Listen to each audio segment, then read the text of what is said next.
All right, Chris, everybody listening, the Detroit Lions offseason just keeps getting weirder. I don't know how else to say it. We find ourselves in this unique situation yet again with another cornerback that is in legal trouble. I don't know if you remember, this happened to us a few years ago. Cam Sutton is the name, right? And he ended up signing with the Steelers. We'll see what happens. I don't know how this is going to play out. But let's talk about a couple things in this video, Chris, and I just want to get some of your thoughts. We'll talk about the Terrion Arnold situation. We'll talk about how we replace Terrion Arnold because, again, we find ourselves in the middle of an offseason when we have really most of the ability to replace him. Our hands are tied, just like they were last offseason with Frank Ragnow. So we'll talk about how to replace him, and then we're going to talk about the salary cap ramifications of this. And there's really three different ways that can go. So we're going to talk about all of it. But Chris, let me just ask you, first thoughts, Terrion Arnold, bye-bye to the Lions. They have officially let him go. You feel good? You feel bad? You feel unfair? What are your emotions? Just give them to me. Yeah, no surprise. We were ready for this. Okay. It was just a matter of when. And I guess the little bit of surprise would be the fact that he does that pretrial hearing and they're actually like, oh, shoot, there really isn't a whole lot of evidence. And he actually really isn't too involved in this. Come to find out. So it's like, oh, maybe. And it's like, nope, we're not going to take questions about this in the offseason. We're not going to take questions about this when training camp starts. We're not going to have this dude around. He already was oddly a distraction, like just a little bit. Right. And you and I talked about this, the beauty of this channel. We could go back and look at it. No one's going to, it's fine. But what we were saying was, what's up with this guy, man? Like he sucks and he just talks and he's kind of annoying and he's got to play better and all that. And so the Lions just pounced on this opportunity almost oddly, like, okay, bye. And it was like, oh my gosh, this just tells you this was not a good player. I mean, almost. And that's where I kind of am at with it is like, okay, see, and they used this, not used it, but it's like, this is an opportunity. You're out of here. There's not even a chance that we're even gonna entertain this. And I'm a little surprised, but also not at all. What about you? Yeah, I mean, like, I think it's in the same. Here's what the judge had to say. He said, so at this stage, I find probable cause, but I don't find the higher level to grant the state's motion for pretrial detention. So I'm going to deny the motion, but it's a serious case. It's serious crimes that I'm finding probable cause of. And of course, Arnold smiled and nodded as the judge delivered it. And it's just like, there's Terrion.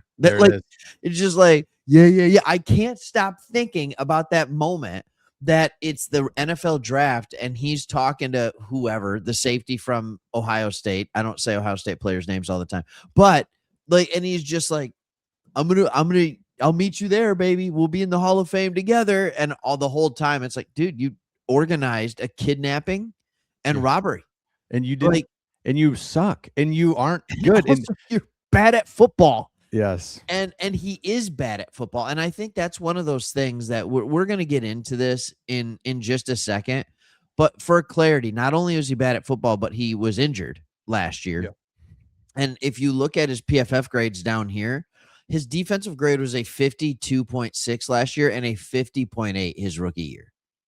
Never, ever good. And I will admit that I was on here being like, you know what? He was starting to play okay in the beginning of the year, and then he got hurt. And no, actually, he was really bad the first 3 weeks too. I mean, he was just bad all around. DJ Reed played well, but he's not good. No, and he's just not good. That's the hard part is like, shoot, the good news in this is we are not having to replace a good player that we all were just hoping and wishing on this potential that what you would believe would be there as a young player. And who knows, but we're not, a couple picks earlier, the Eagles took, what's his name in the draft, in the 2024, Quinyon Mitchell, 2 picks earlier. Good night, man. Oh man. He's good. Yeah. And there's like, that would be a different story, but yeah, this whole thing, I shared a video with you where is good too. Yeah, I shared a video with you, and this is the Terrion stuff where he was on the St. Brown podcast, and they're like, you're from Tallahassee, man, right? Like, what's that about? What's that like? And the answer there is just, I don't know what the answer is, but he's just like, I can't wait to tell you this. And he's just like, the 3 things you do in Tallahassee, you you rap, you ball, or you die. And That's right. and St. Brown's like, really? He's like, where'd you go to high school? And he pulls it up live on there, and it's like, dude, you went to a Catholic high school in the suburbs. He's like, you Tallahassee, but He's like, well, you know how it is. St. Brown, Yes. you're right, was just like, you grew up in the suburbs. It's just, again, we're not just like banging on him now. It's like we were saying this going into this year of like, Even what Kelvin the heck? Because you said it like knocking on him. yeah, like Kelvin Shepherd, dude, shut up and play. Like, so Yep. there was a lot of that going on. So this is just the Lions, like, let's just come on, dang it. And I'll let you, and my last thing, real quick, would just be, I really respect and really like the Lions. I hate that I hate this is not working out, and this is kind of a crazy one, but I just love the fact that the Lions just boom, we do not tolerate distractions, and you are so gone so fast. It's like, okay, respect that. So that's just, I love that in a weird way.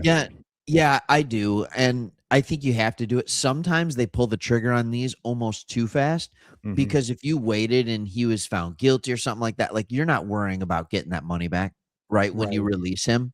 Here's the thing. He was a later, like in the back half, I guess, if that makes sense, of the first round. I don't know what he was, like 23 or something like that, 24. So it's not just a ton of money, and there's only 2 years of guaranteed money left on his contract. Sometimes I wish they would wait a little bit later, because I remember with the whole Cam Sutton situation, we were on the hook for millions, and I was angry about it. And meanwhile, Pittsburgh got to go pick him up for like a vet minimum deal. And those are some of the things with the NFL salary cap that bother me. It's like, this dude is in legal trouble. Let us release him. That's on him, But here, do you want to see some of the ramifications of this legally, or not legally, but salary cap wise? Yeah. So here's what his salary looks like now. If nothing had happened and we paid him out, right, over the next 2 years, in 2026, the cap hit is basically $4 million, which is not that much, right? And in 2027, it's 4.5. So that's what you're looking at if he was still on the roster. Now, if they aren't voiding guarantees, which, by the way, I want to be very clear, I think they will void guarantees, because obviously they would void guarantees. The dude is under house arrest. Now, he's allowed to go to work. He could be in the Lions practice facility right now if the Lions said you have to be here, which is nuts to me. And everybody's like, what, do you practice with an ankle monitor? Like, what? Yeah, that's what it looks like. But here's what it looks like if they don't void guarantees. This year, all of a sudden, that $4 million goes up to $6.6 million. And then next year, you only owe him the guaranteed money, which is 1.8. Right? Now, here's what I think is most likely to happen, Chris. And this is where we kind of need to realize this is what can happen, and we can void the guarantees. Some things get cut out. You do need to pay for both years in one, because when you cut someone, so 2.6 this year and 1.8 next year. Small amount of money to pay someone. Am I wrong here? No. You went but am I wrong here? Like, you go to jail. You're on the hook for some very serious crimes. You get released. In what world do we still have to pay money? What's that about? Yeah. And like, come on. That's why just this was the whole thing. It really, for the Lions, is just, you just gotta get away from this. And that's what I am surprised, though. Why well, the flip side, not surprised, but I just say, if you wanted to make the argument of like, just what's the hold, just see what happens. I guess basically the Lions know this, that nothing is going to happen. But I was going to say, wait another month, see if anything happens, and then release him in a month, but it's like, they don't even want to have this around, and they want to, and you know what I almost think too, think about Dan Campbell, all the front office, not necessarily the players, but the front office guys who have, this is their only month of the year that they get off, and they're finally just chilling in somewhere in St. Lucia, and they're dealing with this. They're like, just cut them. Yeah, I'm just thinking, like, Dan Campbell's at a swim up bar somewhere, just like, I don't want to I got 1 month off a year. I can't listen to this guy. I don't want to know Yeah, anything about it. don't Get wanna him, deal with get him him. out of here. Ah, brutal, man. I just don't want to deal with them. All right, so here's the next question. Here's the next question. And I got 2 more in this video. We're going to talk about a couple of things. Do you trust Rock Ya-Sin Mm, mm. as our next starting corner? Do the Lions need to make a move, or do you trust Rock to go in, step up, and play opposite of DJ Reed for the year? Yeah. Or Rakestraw, I guess. Yep, Like, Rakestraw. So now you're right. Those are the two. Rakestraw, need you. I mean, we needed you before. Now we really do. And then Rocky actually do. Scene is, yeah, not a high ceiling. We know what he is, and that's kind of the nice thing. Kind of know what he is, and I just we're not going to be elite. We don't have the potential to be this great secondary anymore. Maybe, right? I think that was all potential and all talk anyway. But we were hoping that Terrion would be great, hoping Rakestraw could be great. All these things. It's like, okay, let's see what we got here now. So, yep. And now what we're really hoping for, I feel like, I mean, if you could pick 2 guys, I think it's Rakestraw and Keith Abney to be like, Okay. dude, just be real solid. I know you're a rookie, and I'm so sorry to do this to you, but you need to be really good. But yeah, Rocky Scene is just kind of like, need you, man. Need you. Keith Abney's a little bigger than I thought. He's 6 foot. He's a little bigger than I thought. So yeah, yes, we need, and here's our guys, right? Like, this is who we have on the roster. And I can get in a little closer here. Oh, yes. There it is. There it is. Look, you can put McCreary, like, we know he was gonna go in the nickel, go to the slot. He can play outside. He played outside for the Rams during the playoffs and things like that. But then you'd probably have to move Izzian back into the nickel role, which would then take another player out of safety. So then Thomas Harper's back into the starting safety role. Like, it just kind of has the Chris, can I just say a name that stands out to me on this list? And here's what I'm thinking of. I'm thinking of preseason football last year. And I'm thinking of the Tampa Bay Buccaneers game. I can't stop thinking about it. And I understand he's from a small school, I think Saginaw Valley State. I understand there has been no talk about him at all whatsoever. But can I just say I like Nick Whiteside? I know that sounds dumb. I know it is crazy, and I don't want to be one of those slappies. And I'm not going to be one of those slappies that's like, Nick Whiteside's our new starting corner, right? He probably won't even make the team. But I truly think if that guy is given an opportunity, he will play with it. And I think he will. I think he could be a good player. I think he has the intangibles, the size, just the way he played at the biggest stage while never playing in an NFL game before was remarkable to me. Yeah. It was remarkable. That's what we need. And I think we do get caught up in who we added and different things. It's like, that's a perfect example. What about him going from his development this year, like off season and stuff? Is there something there? And that's what we really, we're going to need something like that. By the way, let me show you this here. This is just now. It's really fun. I don't know if fun's the word, to go back and look at. Oh yeah. Thank you. Here we go. This is the 2024 class. Oh no. It's nasty. Couple things. First of all, do we really have to do this? Jared Verse taken 19th, like nuts. And that's it, right? Like Chop Robinson, Jared Verse, right there. Look at the difference in. Yep. I mean, Dallas Turner might be something, but I mean, Brian Thomas was all right. Look at, I mean, and I was ready to be just devastated with like someone that we could have taken, but there's nobody that really jumps out here. Unless they do to you, that we could have had. I think the potential of Wiggins is there, but didn't he like hurt his hamstring or something nuts? I don't know what it was. No, nobody does pop out ridiculous to me. No. Yes. No, it's just what was left and what was available. Yes. Right?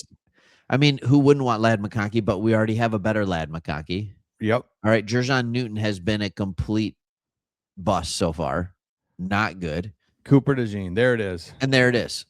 Okay. I feel better about that. Have you heard the guy on YouTube who made that song? Cooper DeJean is not a safety. Yeah. Dude, but right. Okay. So just put your minds at ease. It wasn't like the next pick was the star corner that we that was like, why didn't we take him? So yeah, this is a interesting one that we just have to find somebody, man. And I say find somebody, I mean in training camp. I don't think there's like Rasul Douglas out there. Yeah, sure. We looked at some options, but yeah, I there's don't a know. I think Diggs out there. yep. There's a couple of players that have been around, and maybe they can be good for us. Just kind of like we picked up, Avonte Maddox and Rocky Sin, like players that could still play at a high caliber. I think that's good. But this gives me a different thought. One of the thoughts that this gives me that I think is interesting is, what about when we look at it? What about like the whole idea of what the Rams do with the, we don't care about first round picks. Brad Holmes, originally, I never wanted to do that because he never missed on a draft pick, it seemed like. He's been missing. Like, at some point, maybe we do give up a draft pick in order to get a good play. And I understand there's salary cap ramifications for that. I do understand that. Ooh, but like, you go ahead. Yeah, we haven't gotten it at corner. We've tried many times. Of course, we've signed corners too, and that hasn't necessarily gone well either. But what a great this is the argument for doing that. You get a proven guy with that first pick that you know what he is in this league, and that's versus, all right, no, I'm going to use that first round pick and I want to draft a guy. This is the crap that you have to go through. You don't. Yeah. You think I mean, right. And this is where I don't think anyone, I mean, people are, but you can't bang on Brad Holmes on this. I mean, it's just like, if you go through, it's like, corners, Nick Saban, name like every check the box on this corner. It doesn't get any better than this guy. And then, oh man. And then again, oh man, his personality, dude, he's so confident. Like you see him at the draft, man. Like he wasn't phased by that crowd, man. Like he won't the mic, dude. He won't have the Okuda problem. He'll forget that last play. Got to have a quick memory as a corner. He's got it. This guy is so good, and it just doesn't work. So right to your point, and this is where I'm like, I get it, and I was more and more on it. Like the Rams doing it, it is like a lot to take in, but it's a lot. You take that first round pick that everyone covets so much, and I get it, and you just say, I would rather have a proven guy that I know, and we'll trade you. Okay. Yeah. Yep. Yeah, proven guy that I know, and we'll trade you. All right. Hey, thanks, Chris. Good recording together, man. And we're gonna get out of here. Thanks everybody for watching. Hit that subscribe button. We'll see you on the next one. See ya.